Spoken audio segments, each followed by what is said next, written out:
Så er der fisk på igen. Hej og velkommen til Putfiskeri. Mit navn er Palle Fischer, og ja, i dag der er vi taget til Hvilested Put and Take ved Kolding. Og ja, jeg skal fiske lidt ørred. Det er slut november, og ja, overskuddet. Det har været frost i nat, og jamen, det er begyndt at blive tæt på vinter, vil jeg sige. Jeg tænker mig at fiske lidt orm, og hvis de ikke vil have det, jamen, så finder vi noget andet, noget powerbait eller noget gummidyr. Men jeg tror, jeg vil starte med at bare prøve nogle helt almindelige orm fra haven.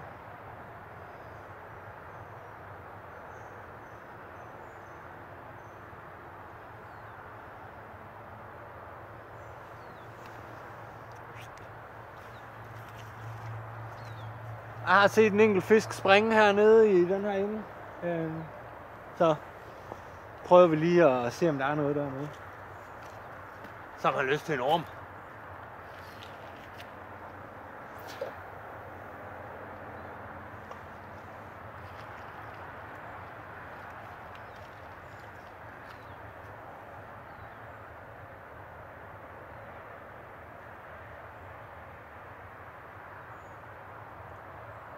Det tror jeg, der var. Jeg synes allerede, der kunne noget.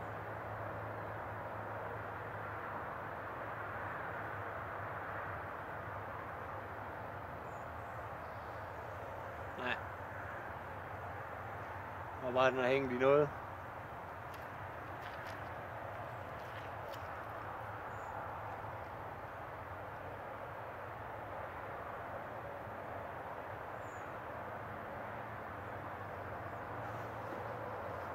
Den kom der i stedet for. Ej, og så røg den af. Der skulle jeg have været hurtigere og slå dem. Det var ærgerligt. Jeg så bølgen og det hele bagved. Nå, men vi prøver igen. Der var fisk i første kast. Det kunne være, at vi skulle gøre den net klar også.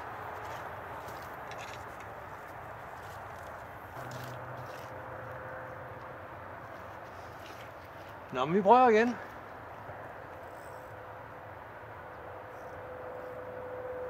Jeg vil sige, der var rimelig hurtigt bud efter den første orm.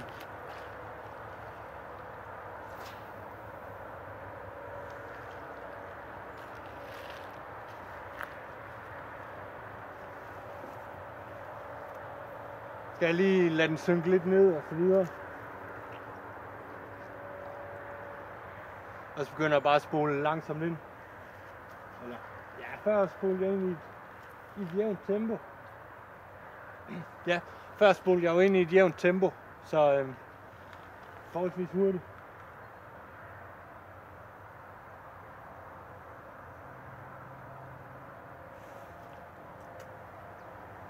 Der var i hvert fald noget som hugget. Fløjet det bevæger sig også derude, kan jeg se.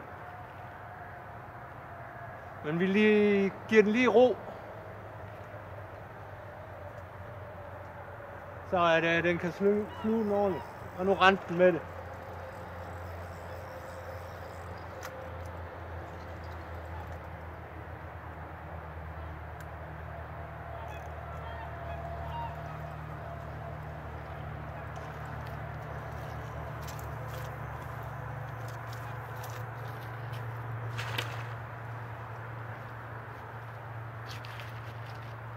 Så får vi se, hvad der er på.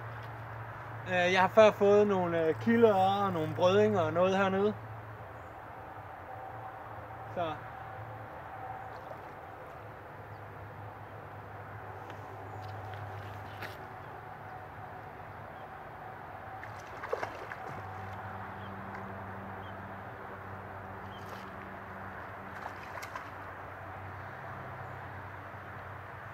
skal lige have den guidet udenom alt det her. Det er voksne. Men det var en lille regnbue. Pæn mørk i farverne.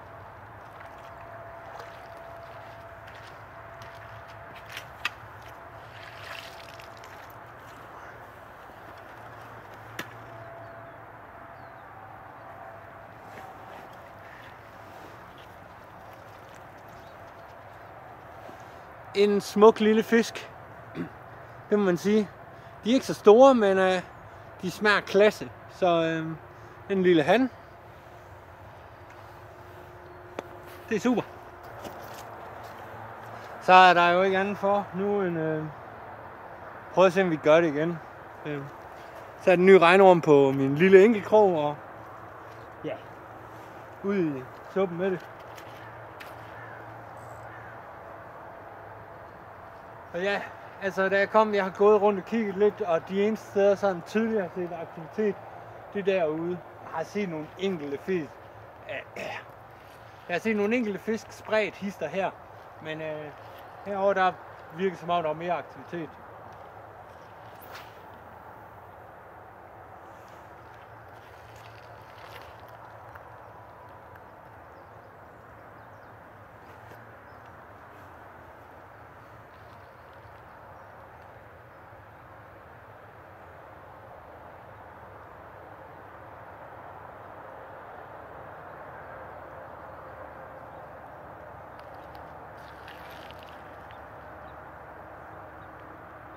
Altså man kan også være uheldig, at det bare er én fisk, der er meget rundt og laver meget ravage et sted.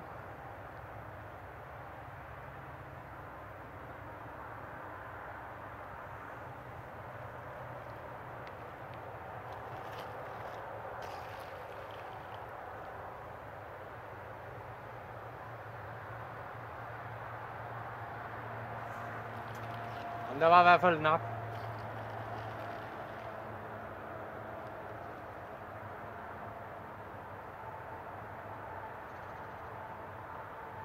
Bevæger fløjet også en lille smule på sig.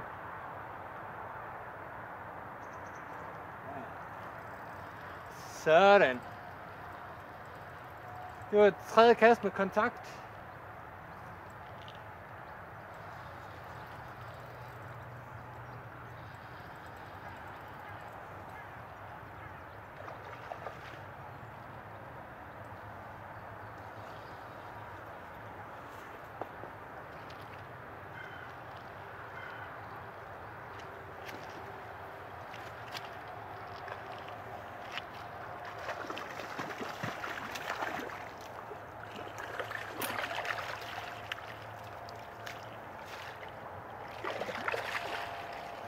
Det skal lige være den strande sig selv. Nå, men i nettet kom den. Også endnu en flot fisk her. Lidt bidt i halen, men pæn i farverne. Så bliver den afkroget. Og ja, regnormen den ser men ud som om den kunne måske godt bruges igen, så det prøver vi bare lige. De virker også sultne.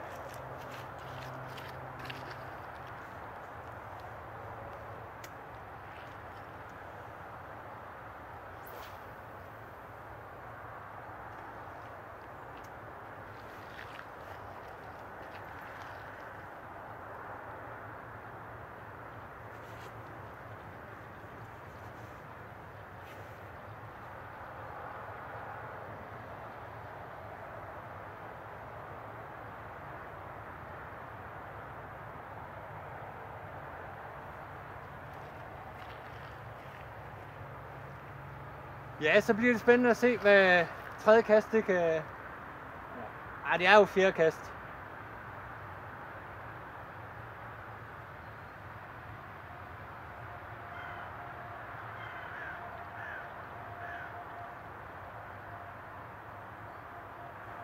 Men det er ikke sikkert sådan en brugt regnorm, den kaster noget af sig. Nogle gange vil du kunne være heldig, andre gange så vil den bare hænge for slatten i vandet, fordi den er blevet gennemknasket.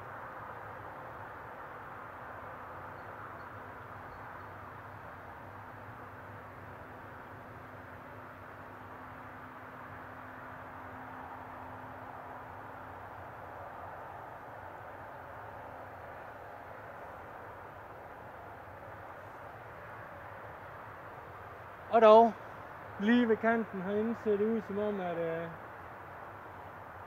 der alligevel var noget, der sendte bud efter det.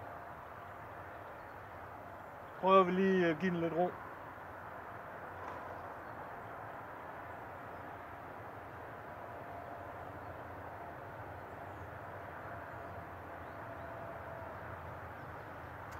Who knows?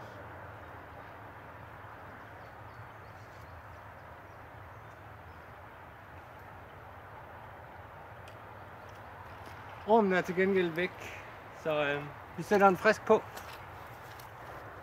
Så har vi en frisk orm på.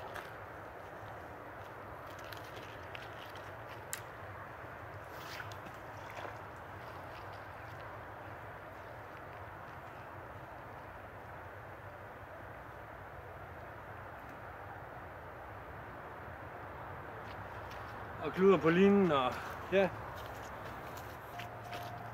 Vi får se, om vi kan gøre det uden at kludre det nu.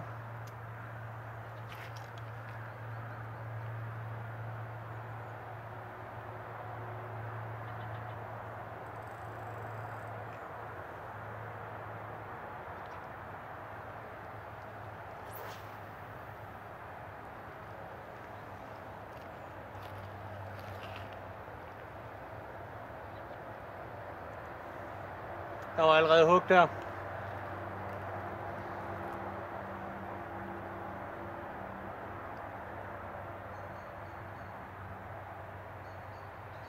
Ja, så åbner jeg lige bøjlen, og så lader den lige stå og lige lade fisken sluge ormen.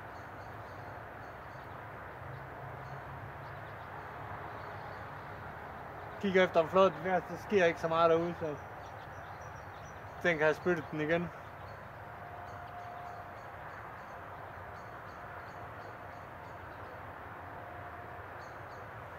Der var et hug mere.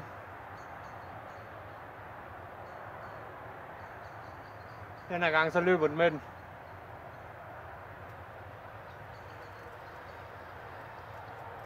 Sådan. Den smutter vist af der.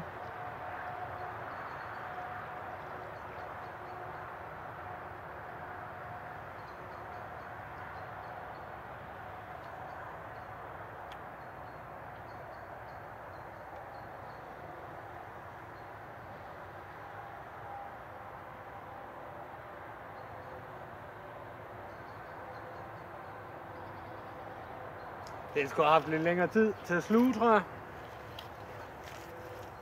Ny orm, nyt forsøg.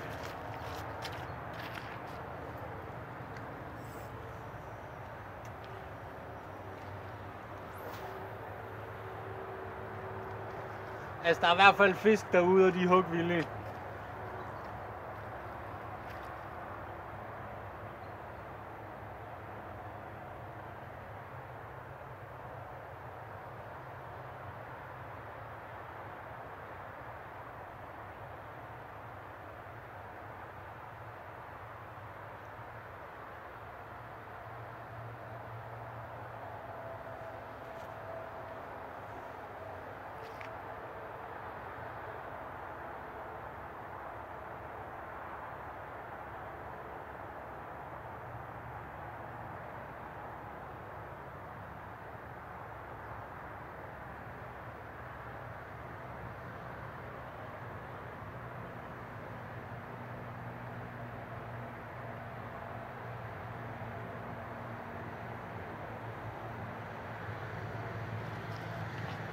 Det eneste, der kniver med orm, det er nogle gange at holde dem på krogen.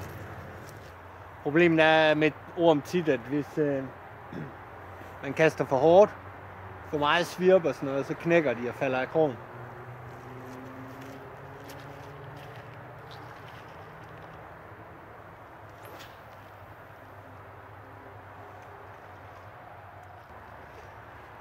Og der er nogle små arborer, som hapser lidt på min orm.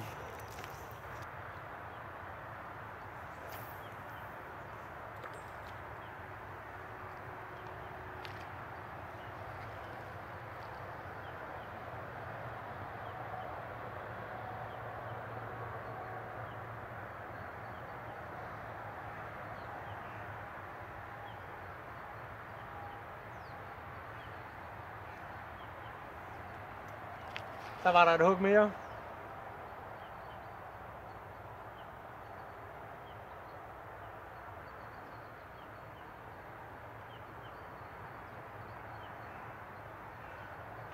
Nu giver vi den bare god tid. Altså, der er ingen grund til at forhaste det her. Selvom de hugger meget og sådan noget, jamen...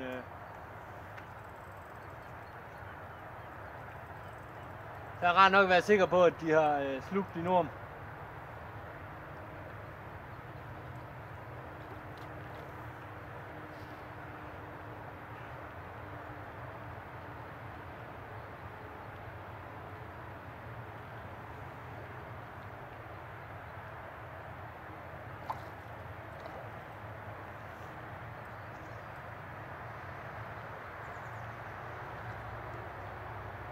De ser jo ind i de der sive ting, der står herude foran.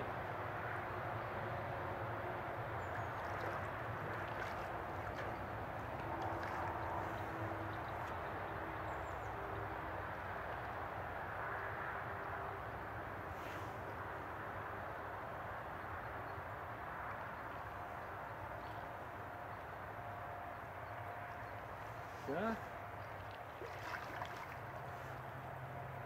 Så. Ingen mere skiveforløjser. Så fik vi den ind i gryden.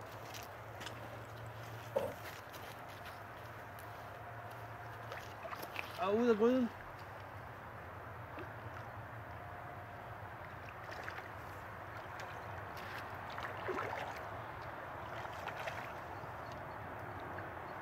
Kom så. Voilà. Så fik vi tredje fisk i nettet. Endnu en pæn lille fisk. Meget flot i halen. Og jamen, de er rigtig pæne i farverne. Så det er en fornøjelse. Selvom de ikke er så store, så kæmper de ganske fint. Jamen, det gik jo fint.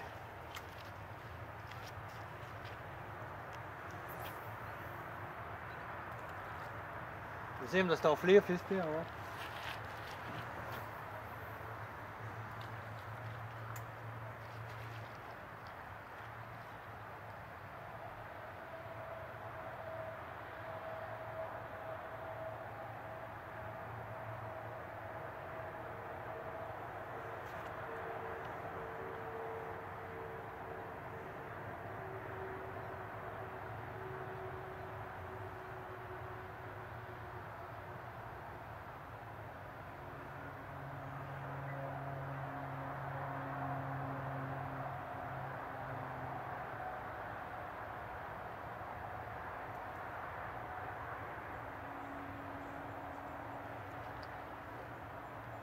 Så er der noget, der nappet igen. Men det er jo meget forsigtigt. Det kan være en arbor. Det sker også, at man støder på dem her.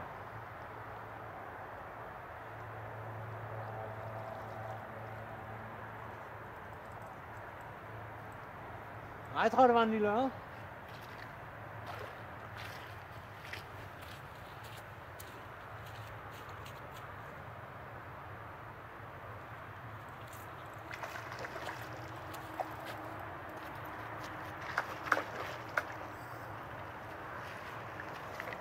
Sådan.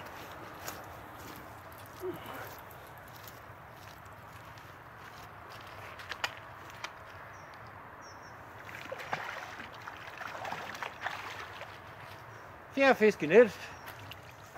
Og igen en lille fin fisk. Flot i farverne.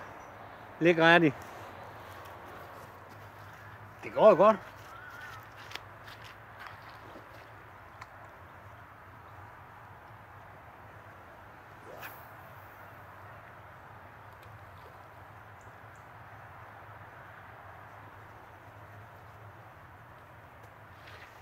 Jeg skal kaste over i nogle syg.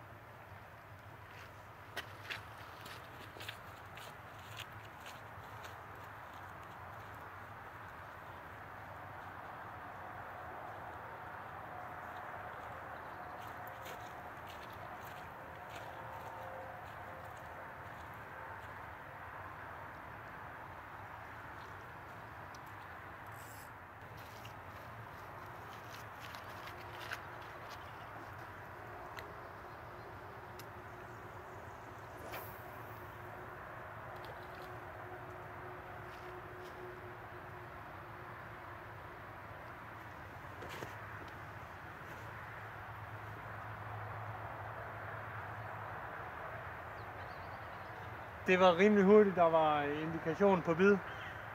Men lad os nu se.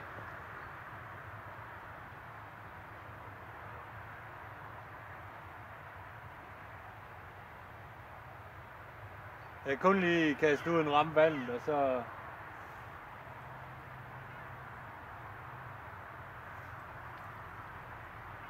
Nej, der var lige noget.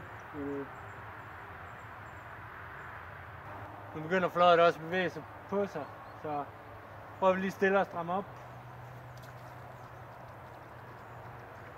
Alright.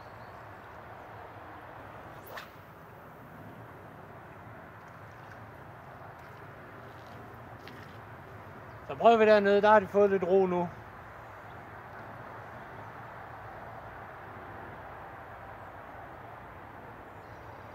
Så kan det være, at de har samlet sig lidt sammen igen, og ja, who knows. Det kunne godt være, at jeg skulle tage mit GoPro på og gå lidt rundt og kigge.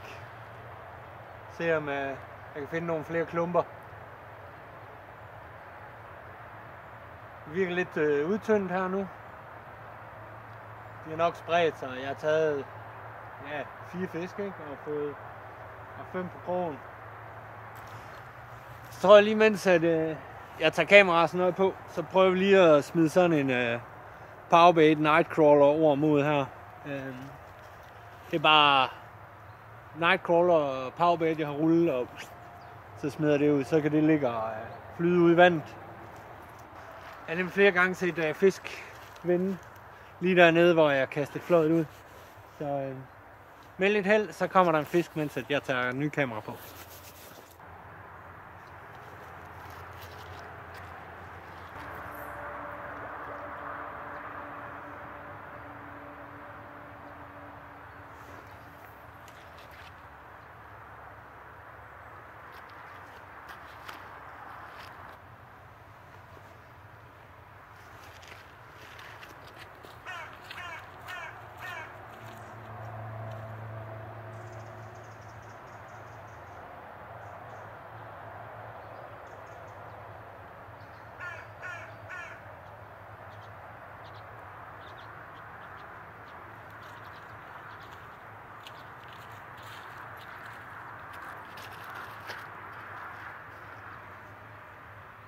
Var der et hook. Jeg er nødt til at stille mig lidt væk for at stå og trække ind, fordi jeg har fået den kastet lige langt nok op ad siden. Så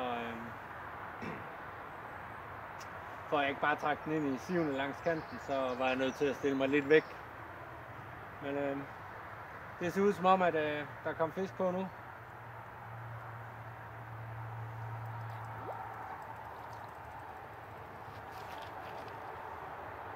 Det gjorde det også.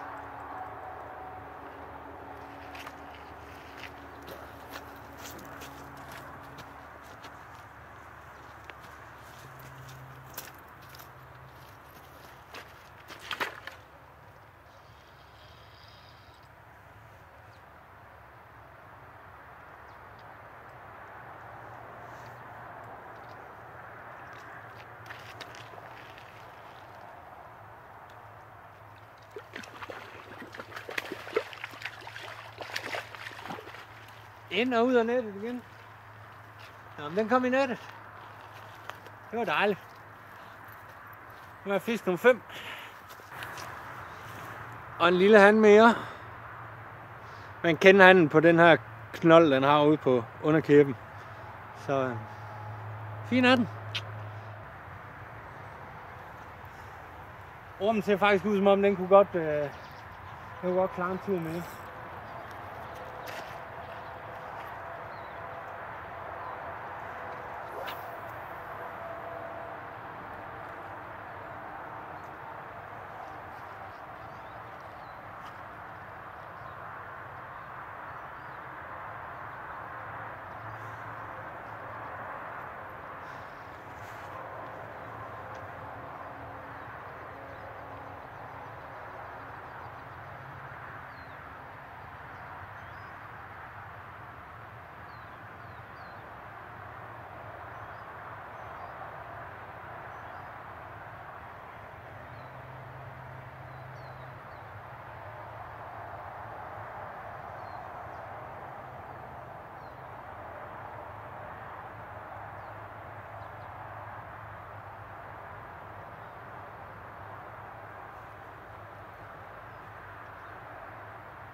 Altså, de er rimelig forsigtige.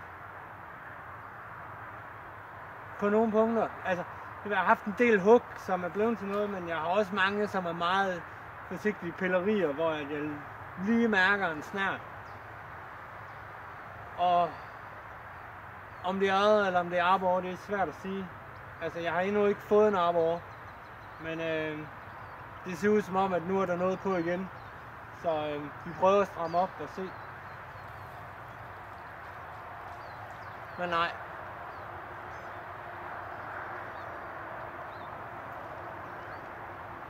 Der er bare blevet gummi godt på ormen.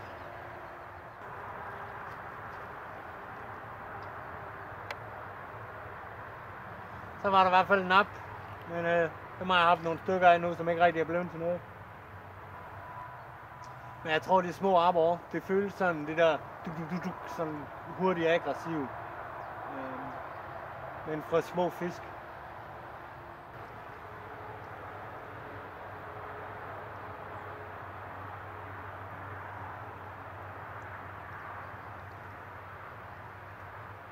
Så tror jeg, vi fik syn for sagen her.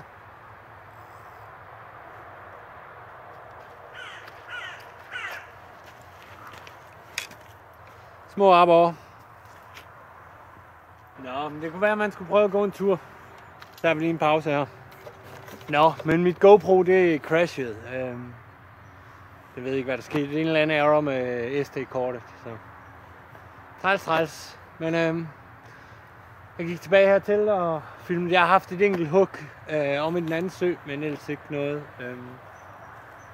Nu har jeg lige prøvet at bare smide noget sort powerbait ud og se, hvad sker der. Og så prøver vi lige at arbejde lidt med det.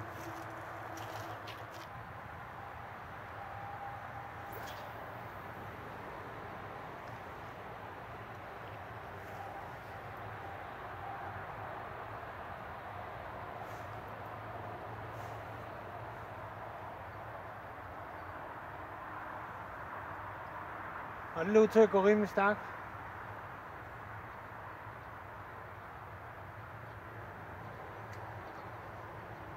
Der var nærmest instant hook.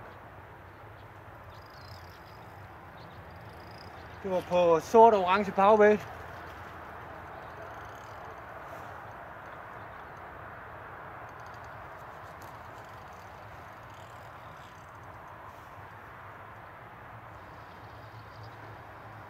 Jamen, der er flere fisk derude i hvert fald.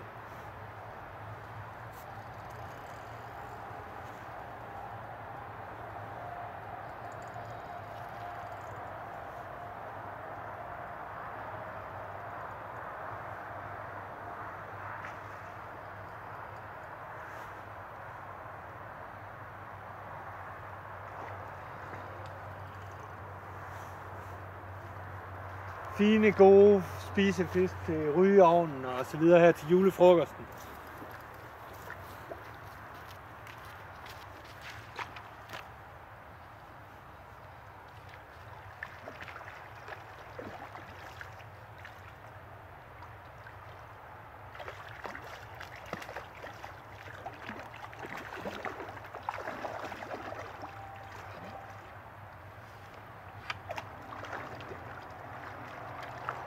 Altså, de kæmper meget godt.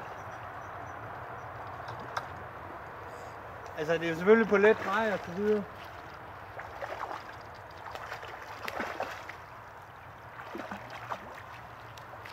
Sådan, så kom den i nettet.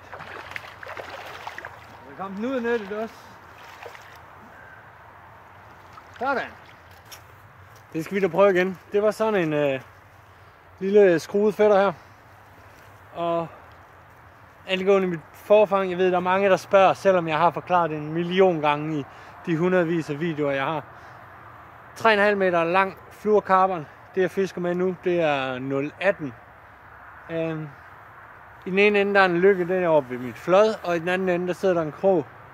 Og så har jeg 3 splithavl på 0,3 gram, som jeg har placeret den her gang cirka 50 cm fra baiten, men jeg flytter på flodene, eller på blyene, splitshottene, alt efter hvor dybt og hvor højt jeg vil fiske. Så det er aldrig fikseret det her. Der er ikke nogen universel kode til, at de skal sidde 12,5 cm nord for grantræet på juleaften. Det varierer. Fra hver enkelt tur, så flytter jeg på dem her 100 gange. Så prøv frem. Det er nøglen til fiskeri. Prøv. Bliv ved. Og på et tidspunkt, så lykkes det. Når man gjort det mange gange, så begynder man at få erfaring. Og ja, klø på.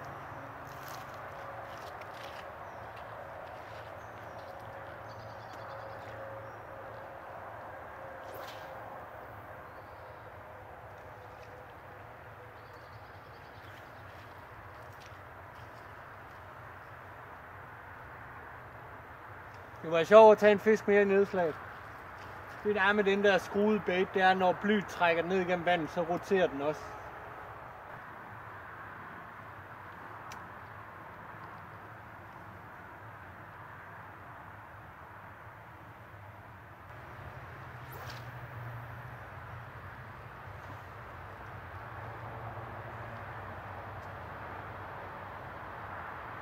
Det var simpelthen 2 kast i streg, hvor det bare fucker. Det ligner et nyt forfang. Jeg har lige bundet det.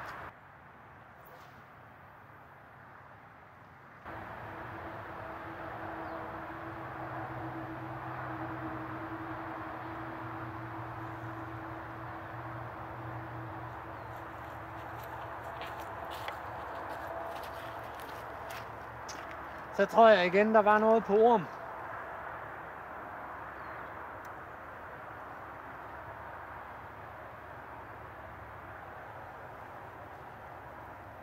Jo.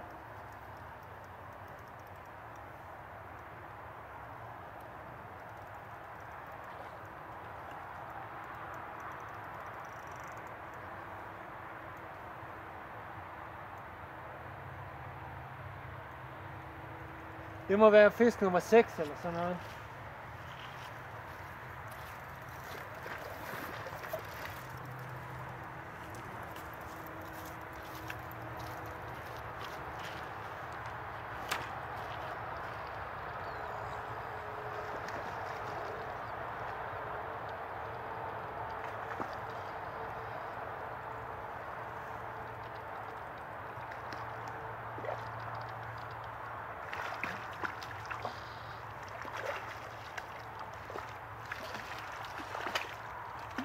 Så skal vi bare lige have den i nettet her. Sådan. Fisk nummer 6. Så var der noget, der huggede igen.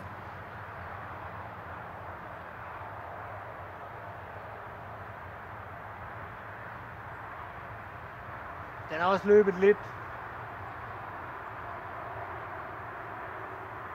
Det er som om den løber lidt igen.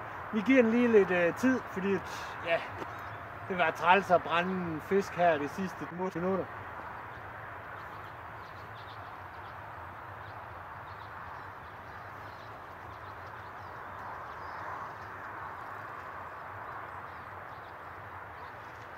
Men den sidder der. Så skal vi bare se, om vi kan få den i land også.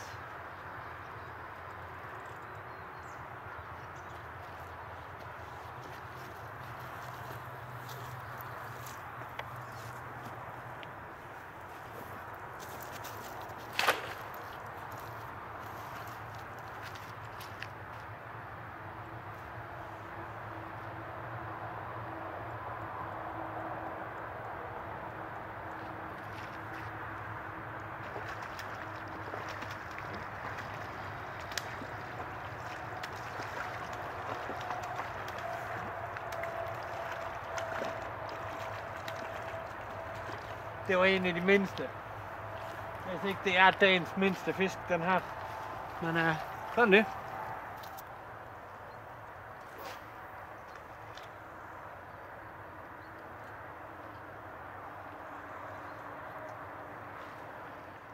Så, det var det. Tak fordi I kiggede med.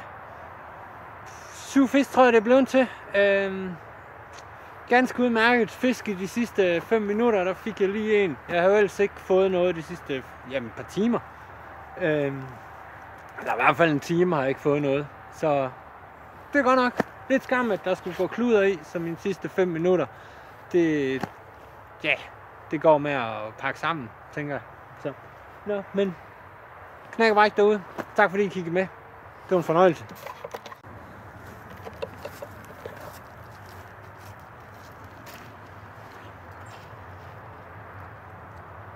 Jo, så var der en fisk mere.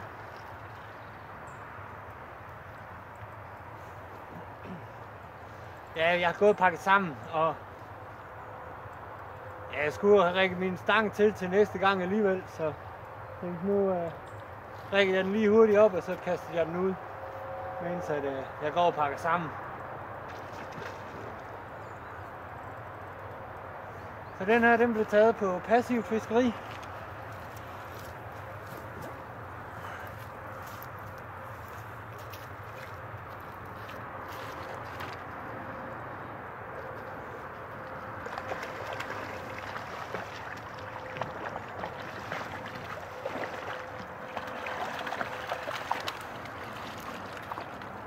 Sådan.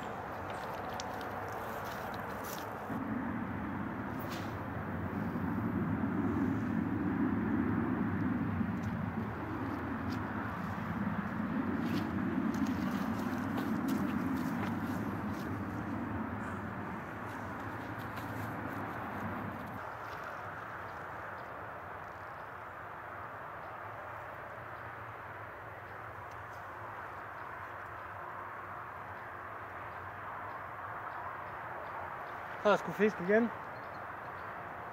Prøv egentlig bare lige at slippe fri af nogle siv hernede. De kom der.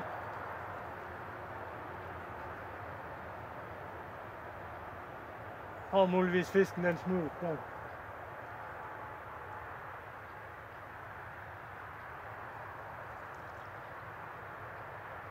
Okay. Der er simpelthen stadig fisk på, den er bare på en turbofart mod mig.